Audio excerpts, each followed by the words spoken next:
Hello, it is I, Dr. Brian Lorgon 111, and welcome to the Vanilla Swirl Developer Commentary. A lot of folks have asked me questions about the map and how I made the map and what I was thinking making the map, and this is the series where I will try to answer those questions. I'm going to be focused primarily to start on kind of the overall design of the map and the philosophy that I used going into trying to make it. And then a little bit later on, we will talk about the implementation of the map and the programming that placed all of these things in the map, because none of the blocks that are in this map were placed by me. It's all stuff that either the folks at Mojang, who wrote the Minecraft terrain generator, or stuff that my program went and added in later, have gone and placed, and so it's all procedural generation. And yeah, we'll talk about that a bit more. For those who may have previously seen a playthrough of Kurt and I playing this map, we were playing kind of a beta version back in April that actually during that playthrough, I was kind of unhappy with a number of things, the way that things played out in the map. And so I ended up making a lot of changes after Kurt and I did our playthrough, and also when I saw feedback of some other people who had played previous versions of the maps. And if you've seen the playthrough of Cthulhu and Circaz and I, you will probably recognize the seed and the spawn point, because this is the same Minecraft world seed that we were using in our playthrough. It's not exactly the same map because I've made some changes to the map, and I've also got kind of like a debugging version going on over in here. But in any case, you'll recognize more things, and the stuff I will show you will be much more similar to that playthrough, because that was kind of the modern May release of the maps that I was more happy with, that Cthulhu and Circaz and I played through. So in any case, I'm sure also that this is going to be kind of rambling because I have a lot of things I want to talk about, and I'm not always sure what is the best thing to be showing on the screen, but I do have a lot of notes over to the side, and so I'll try to be succinct, but I apologize ahead of time if I end up rambling a bit during these episodes. But let's go ahead and get started and talk about Vanilla Swirl. Vanilla Swirl CTM is a randomly generated CTM map, and so let's talk about that. Where did that idea come from? Well, I like Minecraft vanilla terrain. It's something that I always thought was one of the strongest parts of Minecraft, was the terrain generator, and just it's fun to explore this crazy cave game. And I like CTM maps. I like having extra challenge in Minecraft. I think that just kind of Minecraft vanilla play is a little bit kind of boring and easy because I've played a lot of it, and so I like things that add extra challenge and make things more difficult and give you particular goals. And I also like playing the other video games that I like to play are roguelike games, games like Spelunky and Rogue Legacy that I've played on my channel before, which basically give you randomized worlds each time so that each playthrough is a little bit different and you have to apply different strategies and things. And so I just thought, hey, I like all these things. Let's try to combine them into one incredible package. And I've really not seen anything quite like this done before. I have seen there's a couple of mods or crazy command block things that do things to kind of procedurally generate Minecraft worlds and dungeons, but none of them are exactly kind of in the typical CTM super hostile map style. And I didn't think any of the ones that I've seen anyway were that well done. So I wanted to see what I could manage to pull off. And another nice thing about making a randomly generated map is it's not a map, it's a set of maps where I can generate different maps with different Minecraft seeds that have different terrain, or I can make them at different difficulties and have fewer spawners or more spawners or different types of mobs in the world. Or if you like, I could generate a map where all of the text is in French rather than English. So if your friends only speak and read French and you wanted to play a CTM map with them, if I could get someone to just translate the text in this map and all the books and signs and things, I could make a map, custom tailored to that. Basically, it seemed to be a way that rather than spending a lot of effort making one map that a few people might really enjoy and other people might find too difficult or too easy or, other things that they don't like, I could make a whole suite of maps and then reach a whole lot of different audiences with them. So that was kind of one of the goals that I had in mind. And finally, also another good reason to do randomly generated stuff is the fact that I'm an awful builder. A lot of people who play this game and have played a lot of this game are, great at building awesome structures and houses and castles and interesting, beautiful things to look at. And I'm not one of those people. And so this procedural terrain generation via the Minecraft terrain generator coupled with my own programming meant that I didn't have to build anything. And algorithms were going to do it all for me. And so basically, I was trying to play to my strengths and away from my weaknesses. My weaknesses are building, my strengths are programming, and so I was trying to use those to make things turn out pretty good. And I'm reasonably pleased with how things have turned out for this particular map, or set of maps. Random or procedural terrain generation, the way that I've done this, it does have its drawbacks as well, and I'll talk about those in more detail, I'm sure, later on. But basically, a lot of the map just uses heuristics to try to figure out where's an interesting place to place dungeons and spawners and certain loot chests and different things. And nevertheless, it's hard to write good heuristics that kind of always work well on different terrain and different maps.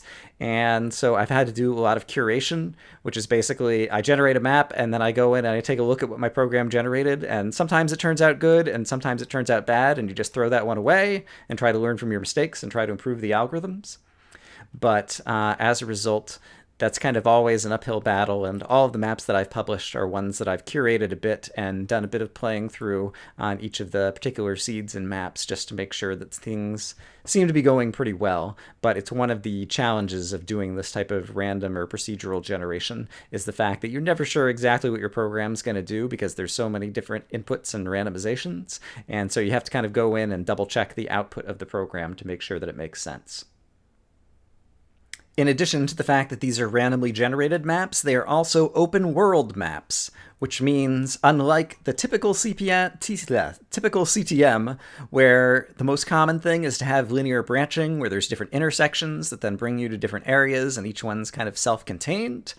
This is an open world map, and so the player can just go out and explore the terrain and find whatever they can manage to find and go in any direction that they choose. And the reason that I've chosen to do that is because I like open world. I like open world both from the point of view of it feels more like vanilla Minecraft, which is the thing I like, and the thing, I don't know, I got into Minecraft exploring the world or whatever. My early LPs were just kind of traveling and making different bases across the terrain and seeing all the different biomes and things. And so I like open world Minecraft in general. And I also, even in CTM maps, the CTM maps that I have enjoyed playing the most and enjoyed watching the most, those maps or those sections of those maps that I've enjoyed the most have been the open world portions. And so, for example, if you go back to some Vex maps like Legendary, in Legendary, there was an East Commons and a West Commons, which were two of my favorite areas of the map, and they were kind of both big open world sections where the player could go out and explore some custom terrain that Vex had put in that had lots of different points of interest inside of it. In Vex's Inferno Mines, he did something that's actually one of the most similar things that I've seen to this map in an area called the Lush Ruins, which basically started with some Minecraft terrain generation and did block substitution and different kind of things to create a crazy cave area with lots of spawners and different loot chests and things. And I'll talk about that again a little bit more later, but in any case, Lush Ruins and Inferno Mines was actually one of the kind of key things that got me on the path of trying to make this map. And finally, in terms of an entire CTM map, 3.2's Vinyl Fantasy, the first Vinyl Fantasy map that he made, was an open world map that had a variety of different sections. You kind of like started off on a starting island, and there were a whole bunch of islands around you that had different kind of themed areas. But the player could just choose to go in any direction that they wanted, and they could always turn back and choose another area to go to. And I really enjoy the open world concept. I feel like it feels most like Minecraft, and while you're still in a CTM and the player has, goals and is very goal oriented, at the same time it gives the player flexibility to go out and explore, and exploration I think is one of my favorite things in Minecraft, and so I wanted to have that be one of the key aspects of this map. Making an open world map is, however, very challenging. If we go ahead and take a look at the map that's at the spawn here, I don't think this ever showed up in any of the playthroughs that I did, but basically this was after some feedback that I got from the original maps that I released in March. Some people played through on a server and didn't have command blocks enabled, and there wasn't anything that needed command blocks right at the start, and so they didn't realize that they had a problem until later in the map. And so nowadays, if you were to download one of these maps, you would start right here and see the sign, "This map uses command blocks. Verify they're enabled by pressing the button here." And it says commands are correctly enabled, and deletes the little starter box up there. So that's just a way to ensure that people have their commands turned on before they go and try to play the map on a server. And Yeah, so in any case, watching other people play and hearing feedback from folks was super useful in improving the map from previous iterations. If I take a look at the map that's over here on the bonus monument, it basically shows the biome layout of this particular world, pre-swirl. And one of the challenges with open world is if the player can go in any direction, how do you kind of keep them on a path? How do you steer them? How do you try to get them through the intended progression? Because there is an intended progression on this map, and I want people to, go and do some caving and find a dungeon, and then eventually find the green beacon, and then find the red beacon, and then, go through all the different chain of events that they are supposed to go through, and that there's various kind of numbered books throughout. After gearing up, after the Green Beacon Cave, after Red Beacon Webs, Secret Treasure, Final Dungeon, that people are supposed to find in a particular order. Ideally, this is a debug chest that when I'm just kind of debugging the map, it just goes and fills with different loot chests that are around the map and different loots that you'll find in the map, and it will be useful for me to have this available during this dev commentary. In any case, I'm already getting sidetracked. So the question is, how do you steer the player but at the same time have it feel open world and let the player feel like they can go in any direction that you want? And there are a few different strategies that you can use. Here's the in-game map. I'm going to switch to a different overview map in the video right now. And it's basically just going to show you kind of the layout of the world. But basically, there's a few different things you can do in order to try to order things so that the player will find A before they will find B. One is simply geographic distance. If things are nearer to the spawn point of the map, people are more likely to find them soon. If they're far away, they're more likely to find them later. And so if you take a look at the map overlay that I've got up on the screen right now, all of the red letter Bs that you can see that are kind of like circling around the inside portion of the map, those are the green beacons. And so on this map, in most directions that you go, the first big thing that you might encounter out in the world is one of the green beacons, and they are strategically positioned close by, outside of the daylight radius that we have on this map, but relatively close to spawn, so that you're likely to find one of those first. So geographic distance is one thing. Another way that you can steer players is the level of challenge that the area presents. And so, for example, I seem to recall that Cthulhu and I went over in this direction. Cthulhu Circaz and I went over in this direction, and we found, I think, both a Mountain Peak and a Red Beacon Cave dungeon somewhere over here. And in order to steer people away from those things, you try to make them difficult and foreboding kind of looking when the player is, not ready to tackle those areas. And so, for example, if a player comes up onto an area like this and they haven't even tackled the green dungeon yet, and they're maybe in, relatively light armor and have kind of weakly enchanted stuff, and they were to come into this area, and you have all these mobs spawning, you have spider jockeys, you have blazes, there should be some gas spawners up here as well. This is an area that is likely to say, hey, this is going to be a difficult area. You don't want to come here yet if you're not very well geared. And so basically the level of challenge that an area presents, as well as just being kind of, foreboding looking, hopefully. It's like a mountain and it's like under a bedrock roof and it's covered with these, red torch lights or whatever. Is supposed to make the area kind of just big and scary looking. And that, coupled with the fact that if players have been on the path so far, they have instructions that they're out to look for a green beacon, is supposed to kind of steer the player away.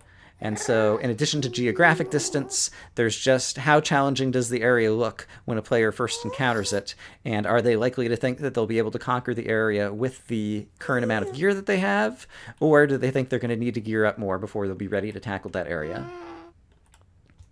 So that's another thing. There's geographic distance. There is the kind of level of challenge of the area. There are breadcrumbs, which is kind of the books that I've left in kind of each of the different dungeon segments that then suggest the next place that you want to go. And so the intended order, for example, was in the starting chest. Actually, why don't I just go ahead and teleport back to 00. In the original starting chest, it tells you about getting started. and gives you the advice that you need to do some caving near spawn to get some more supplies. And yeah, given the items that I've given the players at the beginning, they will very likely want to do some caving near spawn. And if they do so, let me go ahead and give myself a night vision effect. They will be very likely to find, after not too much time, some dungeons, some vanilla Minecraft, mossy, cobblestone kind of dungeons like these, like you saw us find in the previous playthroughs that I've done on my channel, relatively soon in the map, because the dungeon rate is turned up. I'm using some custom Minecraft terrain settings that you can use whenever you generate customized worlds in Minecraft. And so the dungeons are relatively common. I can see that there's another one over here. In fact, I think this is the first one that Cthulhu and Surkaz and I actually managed to find. And inside these dungeons, you see spooky dungeon loot. And there's a book that says after gearing up. And if I were actually in creative mode, so that I could get that book in my inventory and read it, it would say, once you've geared up and are wearing metal armor, go out into the night looking for one of the green beacons. So this is the idea of breadcrumbs. Basically, as you go through the map, you get little hints, or I don't even know that hints is the right word, but just kind of direct, explicit text that tells you, here's the next thing that would be good for you to go look for. And so as a result, after we had geared up and gotten our stuff, then we went on the lookout for green beacons. And I think we found, yeah, multiple of them actually, although we kind of had to go in a few different directions in order to find them. We managed to kind of dodge through them a bit. So, geographic distance, things that are closer you're more likely to find sooner. Level of challenge, if the player goes to the wrong area kind of too early, then you want to steer them away and make it look too scary for the level of gear that they have. And the breadcrumbs that kind of explicitly tell the person, you know, this would be the next best thing to go ahead and take on, are the main mechanics that I used in this map in order to steer players so that they would go in the right direction and try to tackle the challenges in an appropriate order, so that at any particular moment in time, they had an appropriate level of gear in order to take on a particular dungeon. I don't know that this is actually one that we went through. And we'll talk about the dungeons themselves in a little bit more detail a little bit later. And I guess finally there is one other thing in terms of steering players in open world, which is just things like maps, things that are also explicit things about locations. So here's a map of the world that kind of gives you information, as well as the maps that the players could carry around that could show them the places that they've already visited, and then as a result implicitly show them the places that they haven't visited yet where they might find interesting things. As well as there were things like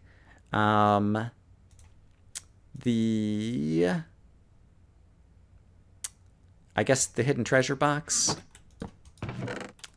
That's the one that contains elytra, which is the one, it's the mountain box, mountain chest, inside the mountain peak, that contains the mysterious divining rod, that when you hold it, it explicitly points you in a particular direction. And so that's another example of explicitly steering, something that's going to show the player a particular direction to go in order to find something in the map.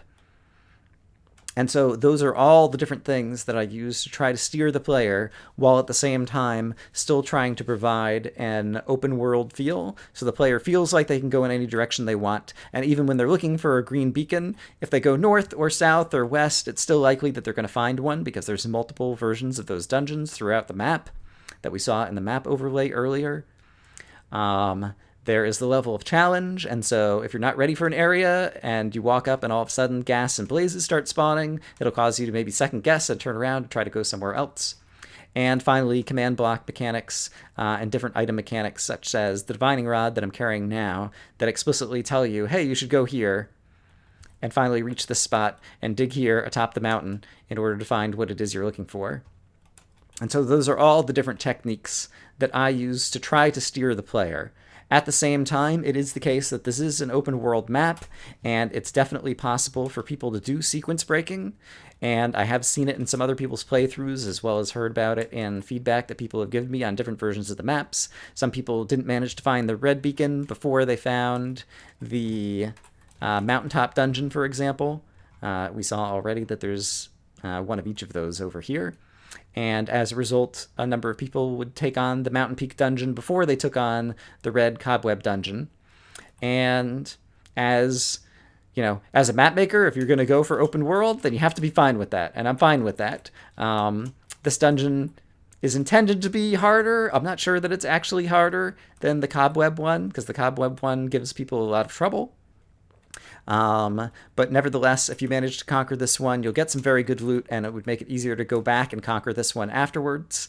But regardless, that's the trade-offs of doing an open world map as opposed to some kind of more linear map, like a lot of traditional maps are, where basically they're very gated and the player can't get to this area until they've completed this area. I want it to be open world. I'm trying to steer players so that they'll have the most, fun time from the point of view of the level of gear that they have should provide them with an appropriate level of challenge for conquering the next dungeon. But if people want a sequence break, if they want to do things out of order, if they want to take on a bigger challenge than they might be ready for, then that's fine. And if they succeed, they get, even more rewards for it. And so those are the trade-offs in an open world map design. I think at this point I've said everything I need to say about open world, so let's move on to talk about some other things.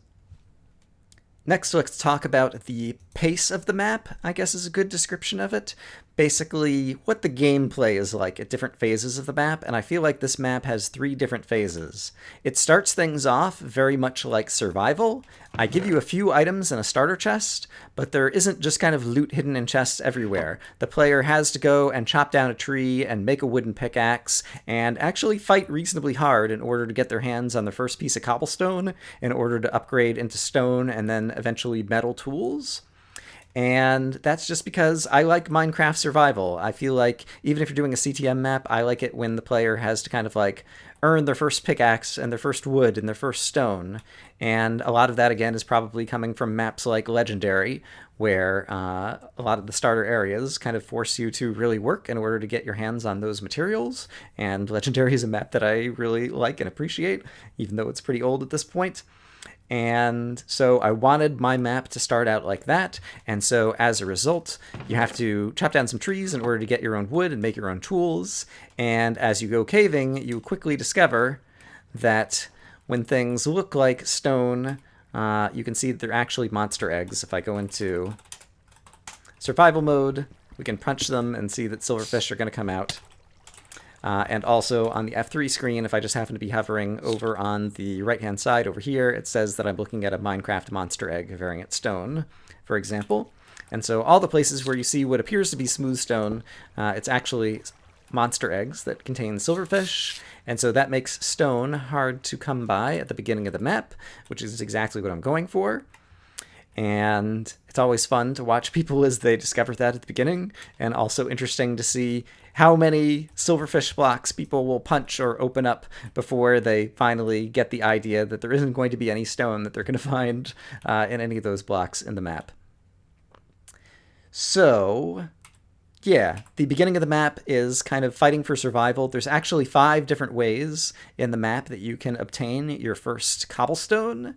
You can get it as monster drops because there's lots of modified random loot drops. And so, for example, a zombie has a small chance of dropping a few pieces of cobblestone, which is one of the common ways. The other most common way for people to get their hands on some cobblestone is inside the walls of dungeon spawners. And so when we were inside a dungeon spawner over here before, it is the case that the walls of this are actually cobblestone. They're not silverfish blocks.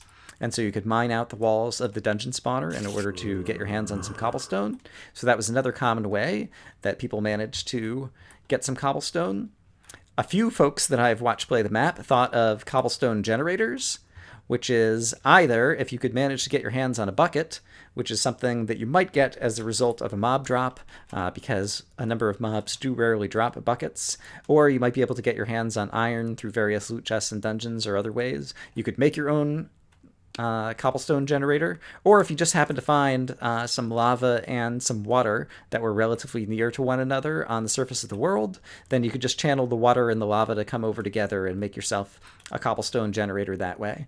And occasionally even just, in normal vanilla Minecraft and here in vanilla Swirl as well, sometimes you'll find a cave system where there's just a lava flow and there's also a waterfall and they just kind of come together and naturally make some cobblestone. And so sometimes there's natural cobblestone generators in the world. So that's another thing I've seen people do.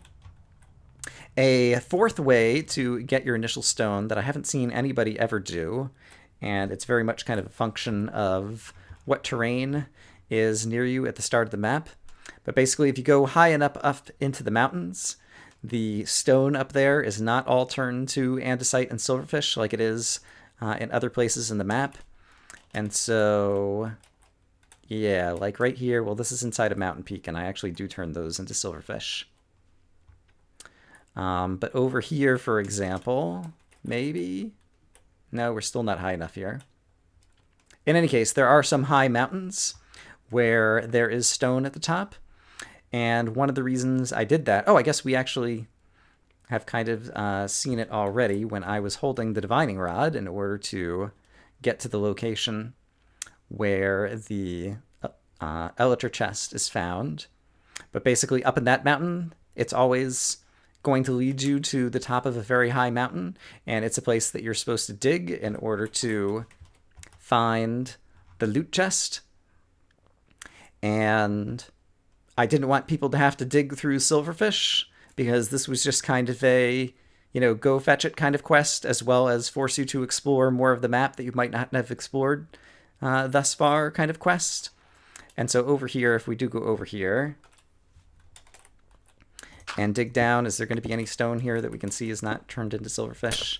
I guess there doesn't happen to be any stone right here. But if there were stone up this high, it would not be silverfish blocks. And that way people didn't have to dig through silverfish in order to get to that chest.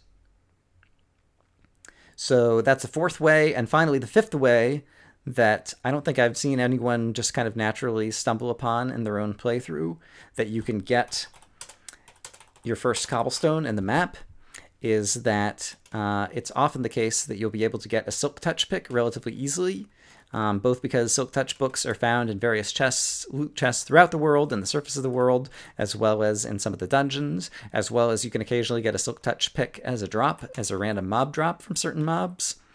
And if you happen to have a silk touch pick, if you didn't already know this, I guess I can demonstrate on camera.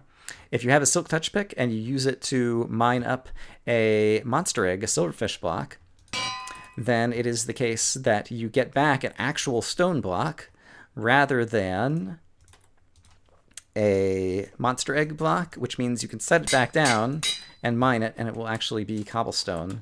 And so, for example, if I go over here with the silk touch pick in survival mode, and I mine up this monster egg, I actually get stone blocks in my inventory. And then if I set these stone blocks down and mine them up with a normal non-silk touch pick, such as this, then I could mine them up and I get cobblestone. And so that's another way that you can get cobblestone. It's also another useful way when you're in some of the cave dungeons that you can kind of tunnel around. It's often the case that you want to tunnel around to reach a spawner, but sometimes there's silverfish blocks in the way.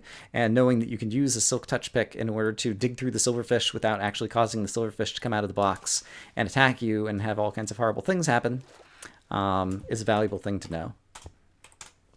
And so that was a very long-winded way of saying that there's a lot of different ways you can get cobblestone. You get it from mob drops, you get it from dungeon walls, you get it from a lava and water cobblestone generator, you get it on a high mountain peak, or you can silk touch a monster egg in order to get stone and then turn that into cobblestone. And so yeah, at the very beginning of the map, it's basically very survival focused, where you have to work to earn kind of basic tools. Then things transition into a phase that's more kind of like traditional CTM map play, where you start, once you've conquered the green beacon, actually let's go ahead and open up a green beacon loot chest since I have one right over here. You get a fair amount of loot.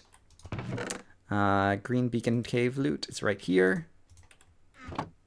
And so if I set this down, we get good food, we get a bunch of metal, we get a diamond pick and a diamond sword, as well as various books that include things like a Protection 4 book that you can put on your armor. So now you start making some metal armor, you start having some decent protection on your person, you've got some better weapons, and now we kind of go into the second phase of the map, where things play more like a lot of CTMs that you are accustomed to playing before, probably, where basically the player is given a fair amount of loot and gear, and then they are sent into a very threatening area where they have to fight a bunch of mobs in order to, earn something. And so, for example, the red beacon area is one of those areas that now you're given a bunch of loot, you've got some protection armor, but you have to deal with all these spawners. We got spiders and cave spiders. You'll occasionally see spider jockeys. There's some witches in here. As you get close to the center, there's some blazes who are going to be guarding things at the center. The cobwebs are basically, meant to slow you down and let the other mobs catch up to you. But nevertheless, it's the case that if you take a little bit of patience, this is relatively straightforward to conquer. If you're willing to run in, break a few spawners and spider webs, place some torches, and run back out, and just do that a few times, especially if you kind of back up and kind of like take an overview look of the whole area in order to get a sense of what things look like. Then you can have some success with this area if you have some patience. Some people prefer to like run in and just die lighting things up, or throw an ender pearl and try to get in and out and be able to get things. And sometimes that works, and sometimes it doesn't. Most of the times it doesn't, but sometimes it does. I want to show off also. We'll probably find it in one of these dungeon loot chests that come in the green beacon chest. It doesn't happen to be here. I took a moment to go find a dungeon loot chest that had the particular item I was looking for, which is this, the Infinitely Seeing Eye. This is a new item that I added to, I think, about 1 in 4 dungeon chests in the May version of the maps. This didn't appear in the March versions of the maps. And basically, it's an item that gives you night vision when it's held in your hand, but makes you slow, minus 80% speed, which has the nice effect of causing your zoom to kind of like zoom in. And basically the reason I gave this item is that someone actually gave a comment on this particular dungeon back from the March version of the maps and said that they wish that they could plan their attack better, but they couldn't really see what spawners were there and how things were laid out. And so this item is kind of meant to give people a way to check that out. And so I can see that there's some spider dungeons over here, or sorry, spider spawners over here. I can see that there's a witch spawner over there. From here, I'm not sure I can quite make out that those are blaze spawners, but if I were standing a little bit closer, I probably could. And it gives you an opportunity to just get kind of like eyes out over the land, and you can see possibly if there's a flatter area or an area that the spawner density is a little bit less, that you want to plan your attack. And yeah, in any case, this is an area where if you did kind of plan an attack and just try to take out some spawners and webs kind of piece by piece, you could make your way into the center in order to be able to conquer this particular dungeon. I did see some people in earlier playthroughs who just tried to tunnel underneath and then come up beside. And while you're welcome to do that, you can use any strategy you want. I always think it's more fun for people to take the fun path. And so I added a little bit more bedrock on the bottom, so you'd have to come out a couple blocks away from the wall rather than being able to come up kind of right next to the wall. And I also made it so that underneath there's lots of obsidian blocks, and so it'll be very slow to kind of dig through. As well as put some more silverfish blocks down there. And basically, if you had an efficiency 5 silk touch pick, which you very likely might have an efficiency 5 silk touch diamond pick by the time you're attacking this place, you could still tunnel under there, and it's just kind of like a slight pain in the neck to go through the obsidian and different things. But basically, just trying to discourage the player, trying to encourage them to take the fun path and try to fight the mobs. But if you want to tunnel under and get there like that, if you want to try to throw an ender pearl and break in before the mobs have a chance to attack you or different things, you're welcome to try whatever strategies you like. I'm not doing, anything with, invisible ladders to block ender pearls or any crazy stuff like that. It's very much a survive in any way you can think of kind of map, but at the same time, I'm definitely trying to encourage the player to take the fun path on this particular dungeon. In any case, while you're in both this area and the Mountain Peak area, which is a similar kind of dungeon, I'll talk a little bit more about kind of the layouts of these dungeons and the mobs that I've used in them a bit later. But basically, this plays a lot more like your typical CTM map. The player has some good loot that they found in chests. They have a bunch of spawners to contend with. There is a visible goal of a loot box that they're trying to get to, and it's just a matter of breaking spawners and fighting or avoiding the mobs so that they can manage to get to the loot. And so phase 1 was kind of survival, where you're basically just trying to get, wood and stone and iron tools. Phase 2 is now you've got a bunch of loot and you're taking on big areas with a bunch of spawners in order to get at visible objectives. And then finally phase 3 when you get to the final dungeon, the loot that you have by the very end of the map is actually quite good. I'm in a multiplayer map right now, and so there's more loot than you'd have in single player. But if I open up, for example, the red beacon web loot, of which you'd have multiple of these chests after beating the mountain area as well. You've got diamonds, you've got golden apples, you've got the lucky day potions, which cause it to be daylight when you're traveling outside of the normal daylight zone.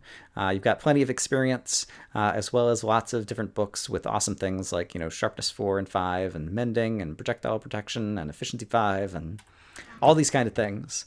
And so basically, the player, by the end of this map, is relatively overpowered, which is good because the final dungeon is a relatively insane dungeon in terms of the number of spawners.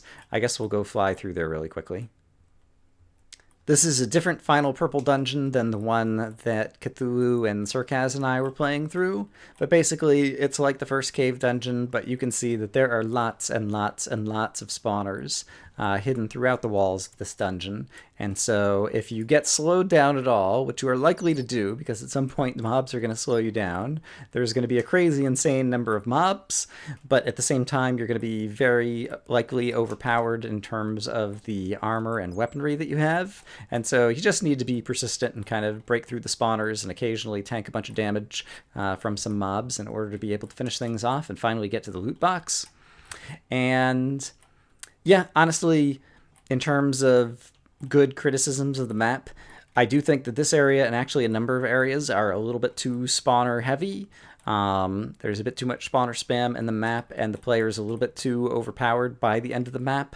I think basically we talked earlier about how there is a need in an open world map if you want to steer people away from kind of going out of sequence, that you need to make different areas be relatively difficult in order to prevent them from doing things out of order. I think basically I made the difficulty kind of like curve going from the start to the green beacon to the red beacon and then to the final dungeon. I made each one increase a little bit too much. And as a result, by the time you reach the end, the player is super overpowered and the number of mobs are completely insane.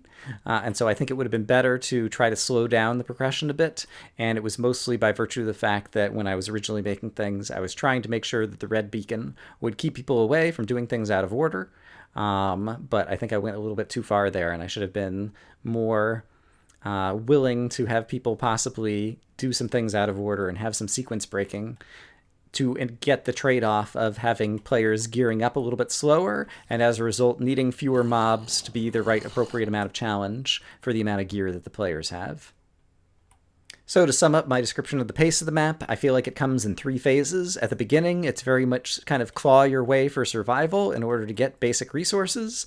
In the middle portion of the map, it's very much like a lot of CTM maps in terms of the players given some decent loot, and then they have a number of mobs to fight in order to complete objectives. And then by the end of the map, the player is relatively overpowered and face an insane number of mobs. And I feel like all 3 of those phases feel relatively different. Each one has kind of different varying amounts of fun for different players, but hopefully everybody gets a little bit of what they enjoy.